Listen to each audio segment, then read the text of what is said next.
Share வந்து பார்க்க போறோம். Power mech project. ஓகேங்களா. இது வந்து பார்த்தீங்க அப்படின்னா, இப்போ வந்து ஒரு ரூ. 5,100 கிட்ட இருக்கு. Almost near to 52 week high இருக்கு. இந்த ஸ்டாக்குக்கு ஒரு குட் நியூஸ் வந்து வந்திருக்கு. என்ன அப்படின்னா, இந்தியால வந்து பார்த்தீங்கன்னா 6 நியூக்ளியர் பிளான்ட் வந்து வைக்க போறாங்க.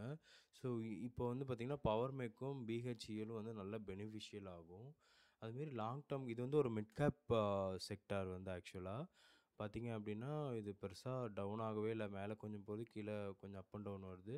அதுக்கப்புறம் எஸ்டர்டே ஹை வந்து பிரேக் பண்ணியிருக்கு. வால்யூமும் வந்து பார்த்தீங்கன்னா, பிரேக் ஆகியிருக்கு. ஸோ வாங்க இதோட ஃபண்டமெண்டல் டீட்டெயில்ஸ் எல்லாமே வந்து நம்ம பார்க்கலாம். அதுக்கு முன்னாடி நம்ம சேனலை வந்து நீங்க சப்ஸ்கிரைப் பண்ணலனா, மறக்காம வந்து சப்ஸ்கிரைப் பண்ணிக்கோங்க. அதுக்கப்புறம் இந்த லைக் பட்டனையும் வந்து கிளிக் பண்ணிக்கோங்க. ஸோ இந்த ஸ்டாக்ல வந்து பார்த்தீங்கன்னா, மோஸ்ட்லி ஸ்ட்ரென்த் வந்து அதிகமாவே இருக்கு. கம்பெனி வந்து கடன் இல்ல, டிவிடெண்ட் குடுக்குறாங்க. எஃப்ஐஐ வந்து இன்க்ரீஸ் பண்ணிட்டே இருக்காங்க. டிஐயும் வந்து இன்க்ரீஸ் பண்ணிக்கிட்டே இருக்காங்க. ஸோ புக் வேல்யூ வந்து இம்ப்ரூவ் ஆயிட்டே இருக்கு. நெகட்டிவ் பாயிண்ட் என்னன்னா, ப்ரமோட்டர்ஸ் வந்து வித்துட்டே இருக்காங்க. அது டிஐயும், எஃப்ஐயும் வாங்கிட்டே இருக்காங்க. ஸோ ஆப்பர்ச்சுனிட்டின்னு பார்க்கும்போது நம்மளுக்கு எல்லாமே ஸ்ட்ரென்த்தனா வால்யூம்லேருந்து, பிரேக் அவுட்லேருந்து நல்லாவே இருக்கு. நம்மளுக்கு அந்த த்ரெட்ஸ் வந்து நம்ம பேசினது தான்.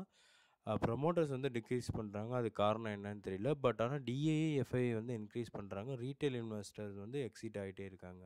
ஸோ அது ஒரு நல்ல ப்ளஸ் இது ஆக்சுவலாக இந்த ஸ்டாக்குக்கு. ஸோ ஸ்டாக்கு வந்து டெக்னிக்கலாக வெரி புல்லிஷில் தான் இருக்குது. அனலிஸ்ட் ரேட்டிங் வந்து நல்லா ஹையில் இருக்குது. நம்ம பிஇ ரேஷியோ வந்து பார்த்திங்கன்னா 32 கிட்ட இருக்குது. ஓரளவு பிஇ ஹையாக தான் இருக்குது. மேபி ஒரு 10 குறைஞ்சா நல்லாயிருக்கும். பிபி ரேஷியோவும் கொஞ்சம் ஹையாக இருக்குது. மற்றபடி ஸ்டாக் எல்லாம் ஓகேவாக தான் இருக்குது. அதுக்கப்புறம் ஃபோர்காஸ்ட் வந்து கொடுக்கறது ஸ்டாக் வந்து கொஞ்சம் நல்லா மேலே போகுங்கிறது அதிக பேர் கொடுத்துருக்காங்க.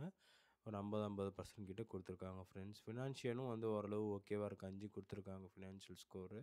ஸோ லாஸ்ட்டு 3 இயர்ஸாக இது ஒரு 500% மேலே கிட்ட வந்து ஏறி இருக்குது. அதுக்கப்புறம் இது ஆர்டரும் எடுத்திருக்காங்க. பிஹெச்இஎல்ட்டேருந்து ஒரு 563 கோடிக்கு ஆர்டரும் எடுத்திருக்காங்க. அதுக்கு முன்னாடி சில ஆர்டர்ஸ் அதிகமாகவே வந்து எடுத்திருக்காங்க ஃப்ரெண்ட்ஸ். ஸோ இதுதான் இந்த ஷேரோட டீட்டெயில். நீங்களும் செக் பண்ணிவிட்டு என்னென்னு பாருங்கள், அனலைஸ் பண்ணிவிட்டு பண்ணுங்க. அதுக்கப்புறம் வந்து பார்த்திங்கன்னா, நம்ம இன்னொரு வீடியோவும் வந்து போட்டிருக்கோம். என்ன ஸ்டாக் அப்படின்னா கேடிடிஎல் வந்து பைபேக் வந்து அனௌன்ஸ் பண்ணியிருக்காங்க. ரூ. 3,700 பைபேக் ப்ரைஸு. இப்போ ஸ்டாக் வந்து ரூ. 3,300 கிட்ட ட்ரேட் ஆகுது. ஆல்மோஸ்ட் 12% கிட்ட. அதோட வீடியோவும் வந்து நான் பார்த்தீங்கன்னா டிஸ்கிரிப்ஷனில் கொடுக்குறேன் பாருங்கள். Thank you friends.